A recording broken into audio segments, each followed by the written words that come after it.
নমস্কার, আমি সুতপা। সুতপা ট্রাভেল ব্লগে আপনাদের সবাইকে স্বাগত।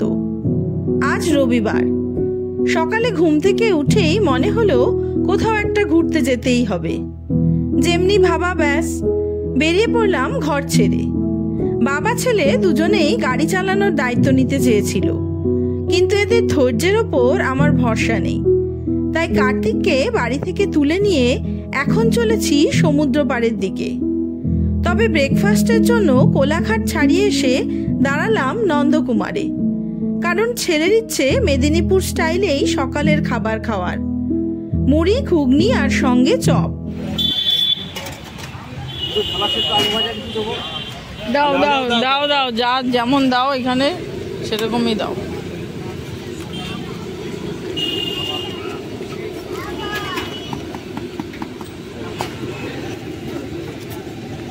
আরো তিন জায়গায় দাও।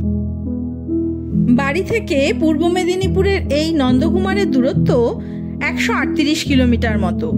সময় লাগলো 3 ঘন্টা, যদিও এখন ঘড়িতে 9:30 মতো বাজে। অনেকটা রাস্তা আরো যেতে হবে।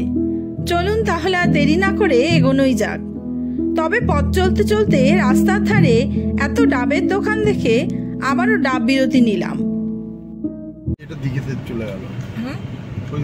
সোজাই যাবো তো।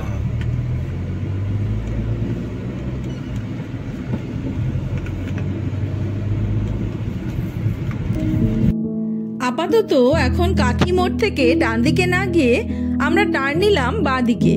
উদ্দেশ্য সৈকত সুন্দরী রাস্তা পথ। তবে কাঠি বাজারে বৈশাখী বস্ত্রমেলা দেখে কার্তিক হঠাৎ দাঁড়িয়ে পড়ল। সকালবেলা হঠাৎ করেই আমাদের সাথে চলে আসাতে ও সঙ্গে করে জামা কাপড়ও আনেনি। এই ফাঁকে আমাদেরও মনে পড়ল সমুদ্র পাড়ে হাঁটার জন্য জুতো কেনার কথা। মেলা থেকে কেনাকাটাও তাই সেরে ফেললাম।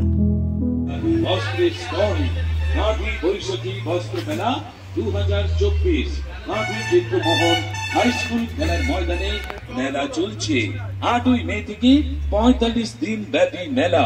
মেলা শুরু হয়ে গেছে, আজ চলে আসুন মেলাতে। এই যাত্রাপথে পার্সোনাল গাড়িতে না আসে যদি ট্রেনে আসতাম, তাহলে কাথি স্টেশন থেকে অটোতে আসা যেত এই মুকুন্দপুর বাজারে। এখান থেকে আবার অটোতে চলে যাওয়া যায় অফবিট সমুদ্র সৈকত, বাকিপুর, জুনপুর।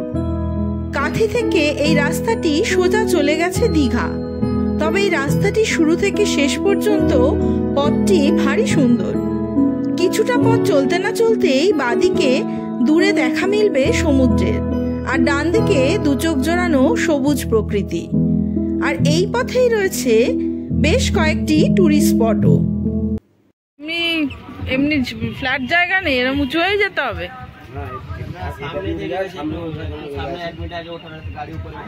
গাড়ি ওপরে ওঠা যায়? আর থাকার জায়গা কোথায়?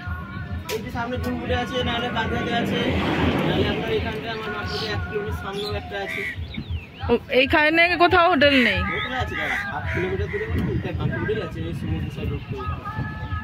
আর জুনপুরটা আছে? প্রথমেই এসে দাঁড়ালাম বাকিপুর সমুদ্র সৈকতে।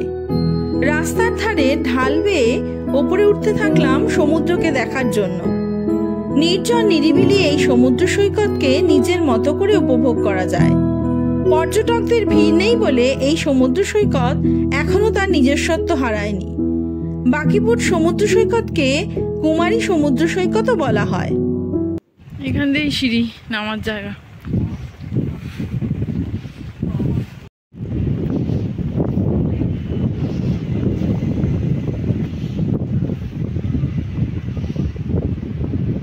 একটার সময় জোয়ারে আবার জল সামনে চলে আসবে, এখন ভাটা, তাই পিছনে চলে গেছে জল। ধাপে ধাপে এরকম অনেক সিঁড়ি আছে সমুদ্রের কাছে যাওয়ার জন্য। এমনি রাস্তা থেকে এসেই নামা যাবে না, সিঁড়ি বেয়েই নামতে হবে। সারিবদ্ধ ঝাউবন, সেখানে পাখির ডাক আর শান্ত সমুদ্র তট। কান পাতলেই সমুদ্রের ঢেউ, আর ঝিঝির ডাক ছাড়া সেরকম কিছুই শোনা যায় না। বালুচর জুড়ে লাল কাঁকড়ার ভিড়, যদিও এই মুহূর্তে তাদের দেখা পাওয়া যাচ্ছে না। এসব নিয়েই হলো বাকিপুট, কাঁথি থেকে যার দূরত্ব 16 কিলোমিটার। তবে এখানে একটি মাত্রই রিসর্ট রয়েছে, যার নাম ঝিনুক রেসিডেন্সি। আর এই শান্ত সৈকতে একটি দিন থেকে যেতে চাইলে দেখে আসতে পারেন পেটুয়াঘাট মৎস্য বন্দর, লাইট হাউস, কপালকুণ্ডলা মন্দির। এবারকার মতো আর বাকিপুটে থেকে যাওয়া হলো না, কাঁকড়াও খাওয়া হলো না। চলুন তাহলে সমুদ্রকে বাদিকে সঙ্গী করে এগিয়ে যাই সামনের দিকেই। তবে চারিদিকের পরিবেশ প্রকৃতি বারে বারে জানান দিচ্ছে যে আমরা সমুদ্র ঘেঁষা রাস্তা বরাবরই চলেছি।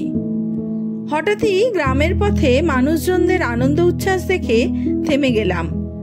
কাছে গিয়ে বুঝতে পারলাম গঙ্গা পুজোর ভাসান নাচ চলছে এখানে।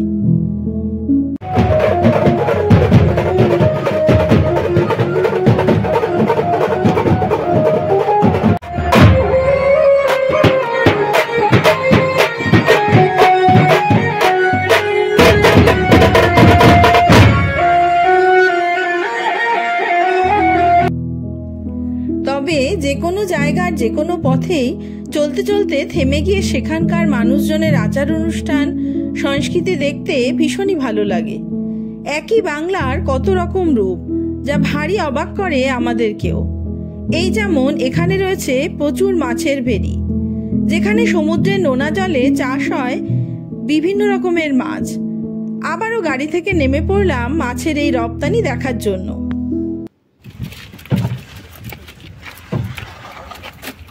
সব জ্যান্ত। কি চিংড়ি বলে গো এগুলোকে? ভেনাম।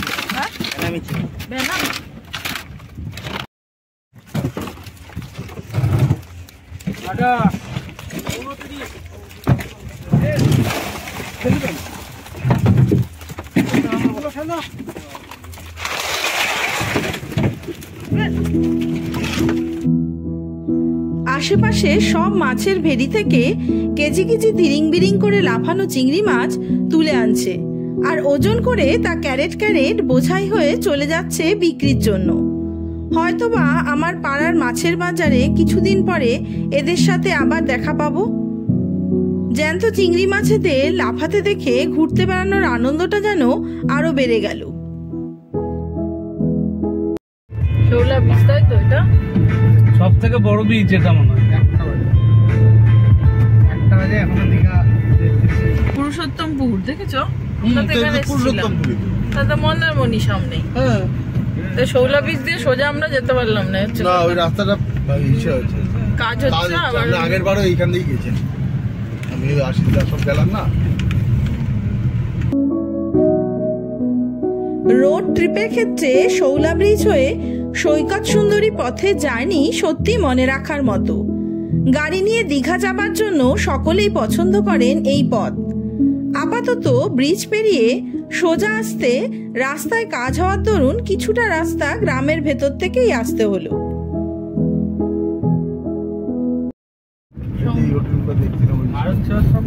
এটা লাল কাঁকড়ার বীজ। এই যে আমরা এইখান থেকে গেছিলাম লাল কাঁকড়ার, এই যে ভারত সেবাশ্রম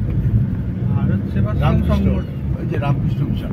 আরে এটা একটা হোটেল আশ্রম।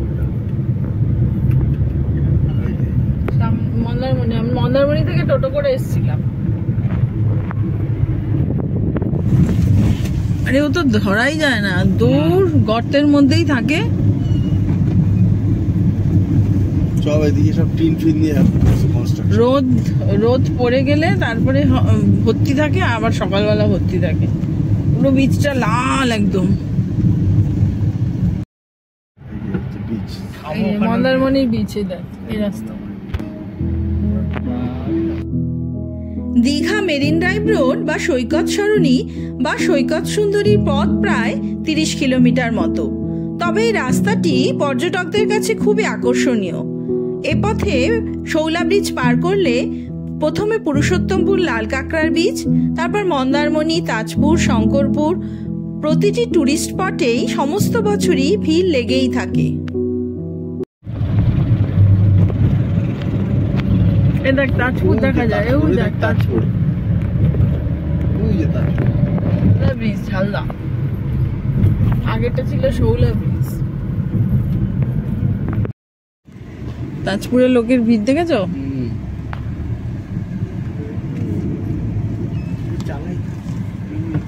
একবার পরে যে সমুদ্রে গিয়ে পড়বি। সৈকত সুন্দরী চালাই না, দেখেছিস সামনে কোনো রাস্তা নেই, সমুদ্র সামনে কোনো রাস্তা নেই, ঠিক আছে। তাজপুরের এই স্পটকে বলা যেতে পারে ভিউ পয়েন্ট। রাস্তা এখানে হঠাৎ করেই ডান দিকে বেঁকে গেছে, আর এই বাঁকে উত্তাল সমুদ্রের ঢেউ বারে বারে বোল্ডারের গায়ে এসে ধাক্কা খেয়ে ছিটকে পড়ছে। এই রূপ দেখার জন্য অনেকেই গাড়ি নিয়ে দাঁড়িয়ে পড়েছেন। তবে এরপর কয়েক কিলোমিটার রাস্তা কিন্তু এই সৌন্দর্যকে পাশে নিয়েই চলতে হয়।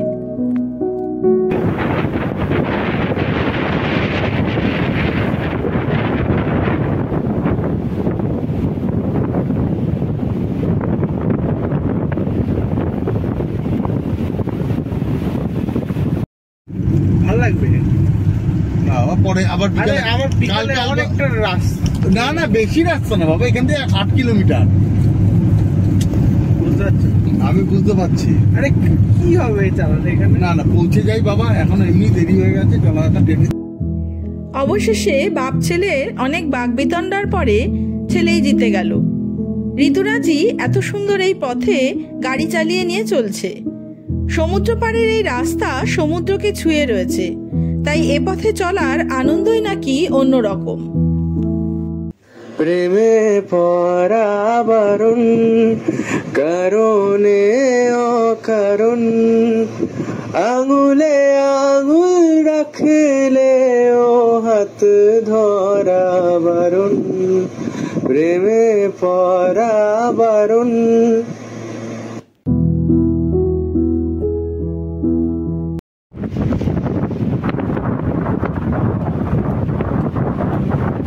ড্রাইভার গাড়ি চালিয়ে খুশি তো?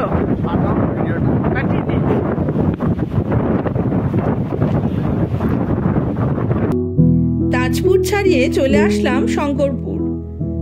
রাস্তার নাম সৈকত সুন্দরী, আর তা বোর্ডে লেখা রয়েছে বহু জায়গায়। সত্যি সুন্দরী বটে। সমুদ্র পাড়ে কোথাও ঢেউ এসে ধাক্কা দিচ্ছে, আবার কোথাও বা সমুদ্র পাড় সাজানো রয়েছে প্রকৃতি উদ্যান দিয়ে। এই পুরো যাত্রাপথই নিজস্ব এক টুরিস্ট স্পট, তাই দীঘা আসলে মিস করবেন না এ পথের অভিজ্ঞতা। গাড়ি নিয়ে না আসলে নিউ দীঘা বা ওল্ড দীঘা থেকে অটো বা গাড়ি রিজার্ভ করেও আসা যায় এ পথে। তাই দীঘার এই মেরিন ড্রাইভ রোড কিন্তু অন্যতম অ্যাট্রাকশন সবার কাছেই। আমরা যারা প্রকৃতিকে ভালোবাসি তারা একবার আসলে বারে বারেই আসতে চাইবো এ পথে, সে যে কোনো ঋতুতে বা যে কোনো সময়ই হোক না কেন। এ পথের শেষে আবার শান্ত চম্পা নদীর দেখা মিলবে, যে নদী মোহনায় গিয়ে মিলে গেছে বঙ্গোপসাগরের সাথে। এই এরিয়া আবার পাখিরালয় নামেও পরিচিত। প্রচুর পাখি দেখতে পাওয়া যায় এখানে। আজ তবে এই পর্যন্তই থাক। আপনাদের সাথে দেখা হবে নতুন আর একটা ব্লগ নিয়ে, নতুন আর এক জায়গায়। ততদিন সবাই সুস্থ থাকবেন, ভালো থাকবেন। নমস্কার।